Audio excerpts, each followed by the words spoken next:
Hello छात्रों, आप सबका आपके अपने यूट्यूब चैनल इंग्लिश युग 24 में स्वागत है।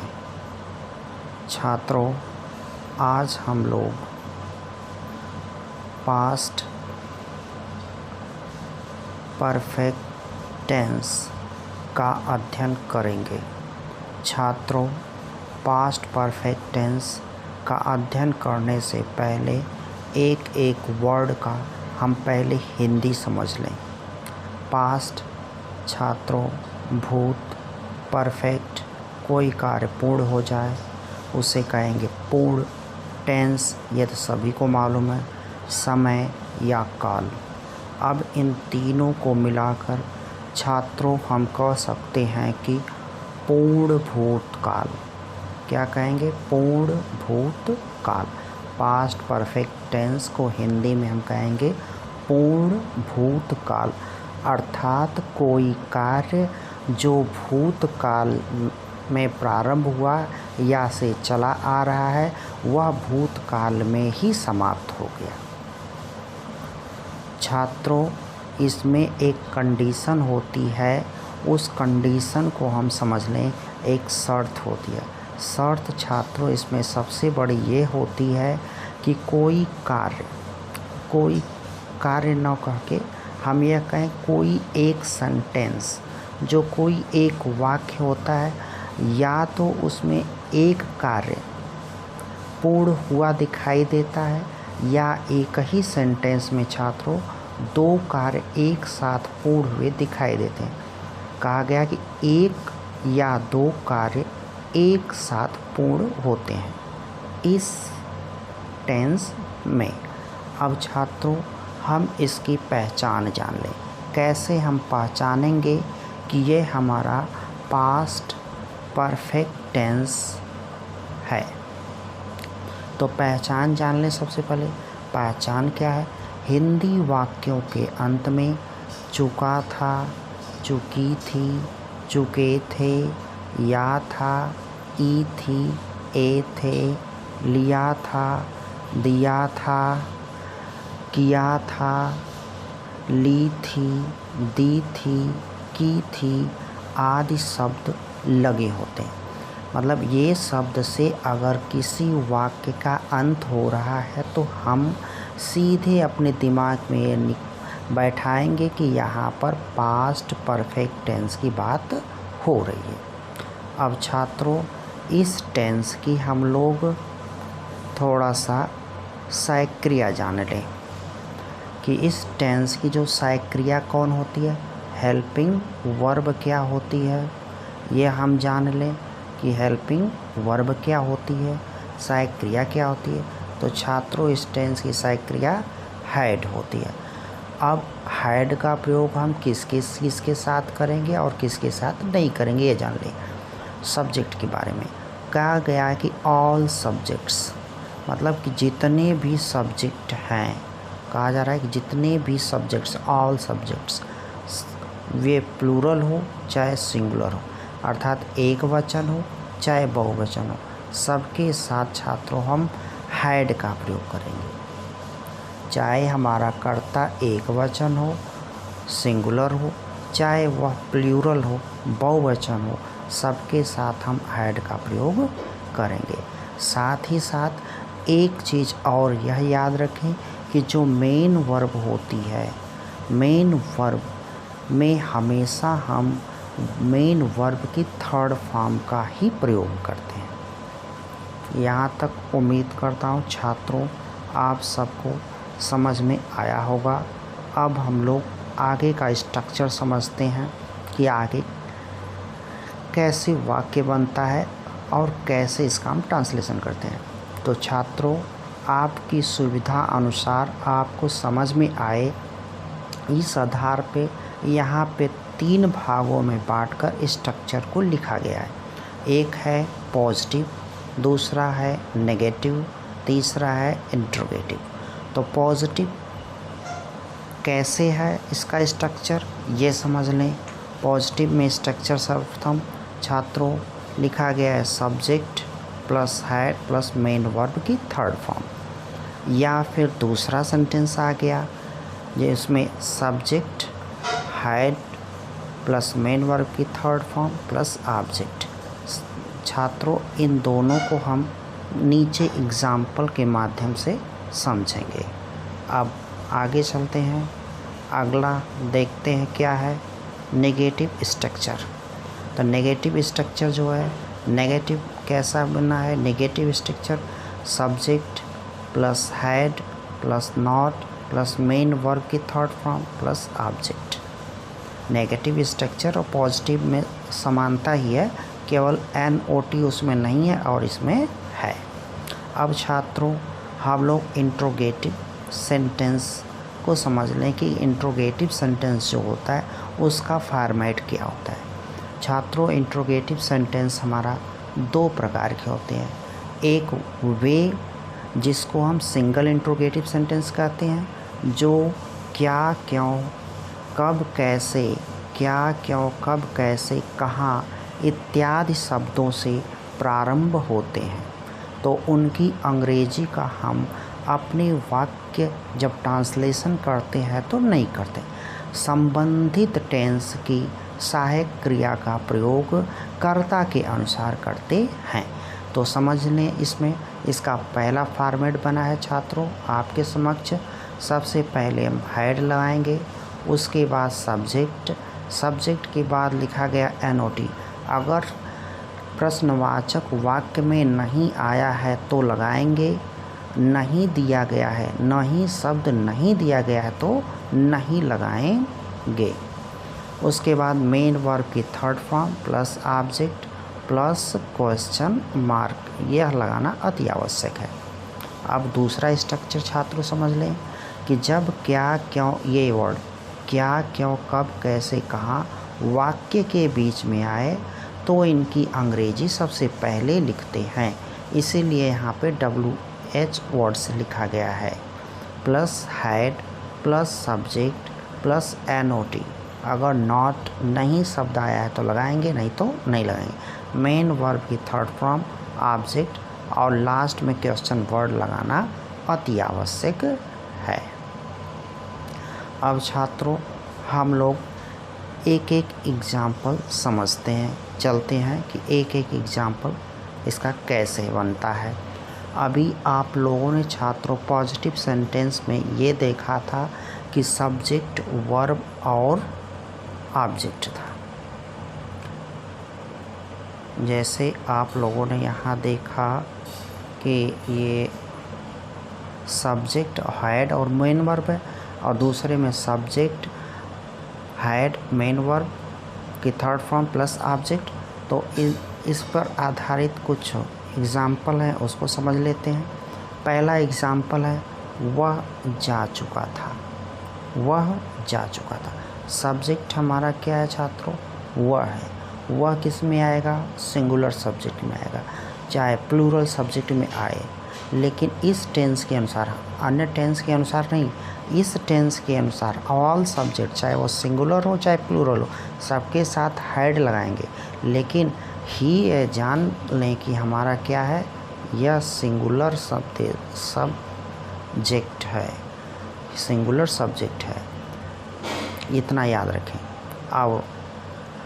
अब कहा गया कि सब्जेक्ट लिखेंगे, सब्जेक्ट लिखा गया। फिर कहा गया कि उसके बाद सहायक क्रिया हैड का प्रयोग करेंगे, हैड लिखा गया। फिर कहा गया मेन वर्ब की थर्ड फॉर्म, मेन वर्ब की third form go went gone. तो इस आधार पे छात्रों हम कह सकते हैं कि वह घर जा चुका था, ही हैड गॉन। अगले एग्जाम्पल पे चलते हैं। वे लोग आ चुके थे, वे लोग आ चुके थे। कौन लोग? वे लोग। तो वे हमारा आ गया, दे। चुकिया था, चुकी थी। सहायक क्रिया हमारी क्या होगी? हैड। उसके बाद मुख्य क्रिया की थर्ड फॉर्म मेन वर्ब कम, केम, कम। तो दे हैड कम। अब हम लोग अगले एग्जाम्पल पर चलते हैं। अगला एग्जाम्पल आपके स्क्रीन पर इस प्रकार है। रोगी मर चुका था, रोगी मर चुका था। इसका बन गया छात्रों द पेशेंट हैड डाइड। अगला देखते हैं हम लोग, अगला कैसे बना है। तुम किताब खरीद लिए थे, तुम किताब खरीद लिए थे। यहाँ पर देखिए छात्रों, लिए थे हैं और सब में चुका था, चुके थे, चुकी थी, ये दिया गया, लेकिन यहाँ पर क्या है, लिए थे। और दूसरी चीज़ यहाँ पर ऑब्जेक्ट भी है, ऑब्जेक्ट भी, ठीक। तो तुम की अंग्रेजी सबसे पहले लिखेंगे कर्ता यू, चुका था, चुकी थी, या लिया था, दिया था, दिए थे। तो इसके लिए सहायक क्रिया हम क्या लिखेंगे, हैड। अब खरीदना, बाई का थर्ड फॉर्म बॉट, क्या खरीदना, ए बुक, ये हमारा ऑब्जेक्ट है। You had bought a book. अगला एग्जाम्पल आपके मोबाइल स्क्रीन पर इस प्रकार है छात्रों, वह भी हम लोग देख लें।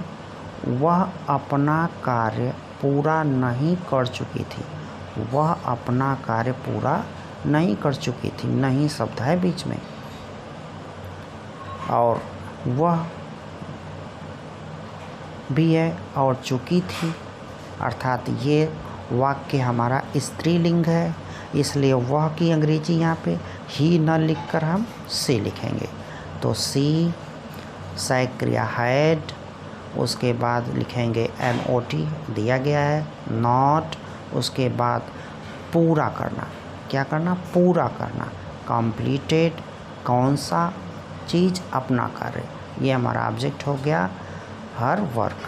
तो छात्रों सब्जेक्ट यह हो गया, ये हेल्पिंग वर्ब हो गई, ये निगेटिव वर्ड हो गया, ये मेन वर्ब का थर्ड फॉर्म हो गया, और यहाँ से यहाँ तक हमारा ऑब्जेक्ट हो गया। तो अब छात्रों हम लोग अगले एग्जाम्पल पे चलते हैं। अगला एग्जाम्पल आपके मोबाइल स्क्रीन पर इस प्रकार है।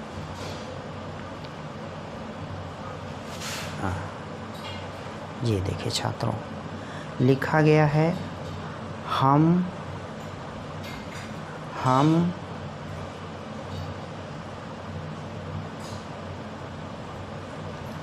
वहाँ नहीं पहुँच चुके थे, हम वहाँ नहीं पहुँच चुके थे। कोई कार्य करने के लिए कहीं भेजा गया था, तो बताया जा रहा है कि हम वहाँ नहीं पहुँच चुके थे, नहीं वर्ड इसमें आ गया। तो सब्जेक्ट यहाँ पे आप देख लें एक बार, फॉर्मेट यहाँ पर पास ही में है, नेगेटिव का सब्जेक्ट,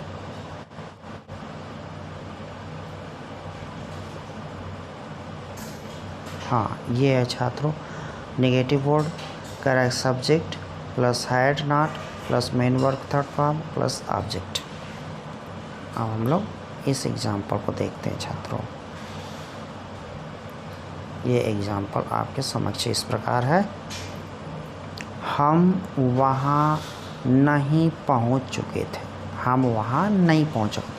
हम की अंग्रेजी वी, चुका था, चुकी थी, हैड, नहीं की अंग्रेजी NOT, पहुँचना रीच, थर्ड फॉर्म रीच्ड, कहाँ पर, वहाँ, ये हमारा ऑब्जेक्ट आ गया देयर। तो इस आधार पे छात्रों हम क्या कहेंगे, we had not reached there. अब अगले वर्ड पे चलें। अगला वर्ड आपके मोबाइल स्क्रीन पर इस प्रकार है, क्या गाड़ी खुल चुकी थी, क्या गाड़ी खुल चुकी थी, क्या गाड़ी खुल चुकी थी, ये हमारा प्रश्नवाचक क्या, क्यों, कब, कैसे, कहाँ से जो वाक्य प्रारंभ हो उसमें से है। तो कहा गया कि ऐसे वाक्य जो क्या, क्यों, कब, कैसे, कहाँ से प्रारंभ हो, तो उनकी अंग्रेजी का प्रयोग हम नहीं करते और संबंधित टेंस की सहायक क्रिया का प्रयोग करते हैं। तो यहाँ पर क्या हो जाएगा, had the train moved, had the train moved. अगला छात्रों आपके मोबाइल स्क्रीन पर इस प्रकार है, कहा जा रहा है तुमने क्यों नहीं पवित्र पुस्तक गीता का अध्ययन किया था, तुमने क्यों नहीं पवित्र पुस्तक गीता का अध्ययन किया था। यहाँ देखिए क्यों भी आया है और नहीं भी आया है, प्रश्नवाचक भी आया है और निगेटिव भी आया है। तो अब इसको हम लोग बनाएंगे। सर्वप्रथम क्यों की अंग्रेजी लिखेंगे वाई, उसके बाद सहायक क्रिया हमारे देख लें क्या आती है हैड, तो हैड लिखा गया। हैड के बाद कहा गया है सब्जेक्ट, तो हमने सब्जेक्ट लिख लिया। उसके बाद कह रहा है कि अगर NOT है तो लगाएंगे, नहीं है तो नहीं लगाएंगे। और यहाँ पे हमारा NOT है निगेटिव, तो NOT लगाएंगे। तो वाई हैड यू नॉट, क्या नहीं किया, अध्ययन करना, पढ़ना, स्टडीड मतलब पढ़ना। क्या नहीं पढ़ा था, स्टडीड क्या नहीं पढ़ा था, पवित्र पुस्तक Gita, the holy book Gita, the holy book Gita. छात्रों फ्रेजल वर्ब थोड़ा सा एक आख हम लोग समझ लें, जिससे आपको स्पोकन इंग्लिश में सहयोग करेगा। साथ ही साथ आपको हमेशा जानकारी आपकी बढ़ेगी। तो आज हम लोग एक फ्रेजल वर्ब प्रोवर्ब्स समझने चल रहे हैं, जिसमें कहा जा रहा है साँच को आँच नहीं, कहा जाए साँच को आँच नहीं। तो इसे हम स्पोकन इंग्लिश में कैसे बोलेंगे छात्रों, innocent have nothing to fear. इसको लिख देते हैं हम, इनोसेंट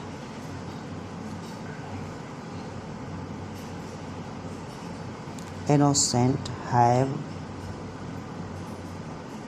नथिंग टू फियर।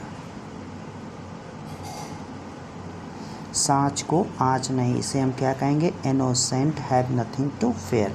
छात्रों हमारी हर एक वीडियो में इस तरह से एक या दो प्रोवर्ब्स आपको मिलेंगी, जो आपको वार्तालाप में चार चाँद लगाएंगी।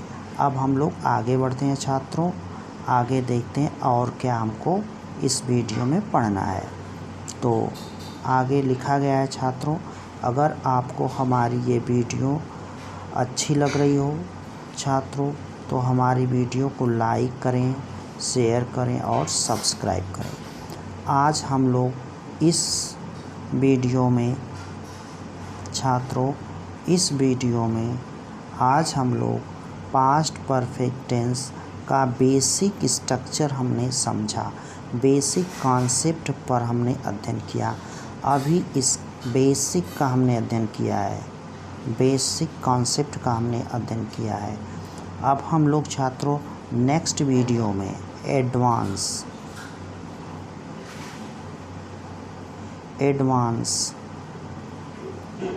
Advance use of past perfect tense का अध्ययन करेंगे, जिसमें छात्रों हम लोग यह सीखेंगे कि किस प्रकार से हम अपने वाक्यों में कभी नहीं, पहले ही, इसके पूर्व या इसके पहले, बहुत पहले ही, अनेकों बार और एक शब्द है कई बार का अध्ययन करेंगे। और इनकी अंग्रेजी अभी जान लें, कभी को ईवर कहते हैं, कभी नहीं नेवर कहते हैं, पहले ही ऑलरेडी, इसके पूर्व या इससे पहले बिफोर, बहुत पहले ही मच अर्लियर, और अनेकों बार सेवरल टाइम्स, और कई बार मेनी टाइम्स। छात्रों इसका वाक्य में जब हम प्रयोग करते हैं तो कंफ्यूज हो जाते हैं कि कहाँ ऑलरेडी लगाएंगे, कहाँ बिफोर लगाएंगे। तो इस कंफ्यूजन को दूर करने के लिए आप हमारी वीडियो को लाइक, शेयर, सब्सक्राइब कर लें, ताकि आपका ये कन्फ्यूज़न दूर हो जाए और अपने छात्रों अपने दोस्तों में शेयर भी करें। धन्यवाद।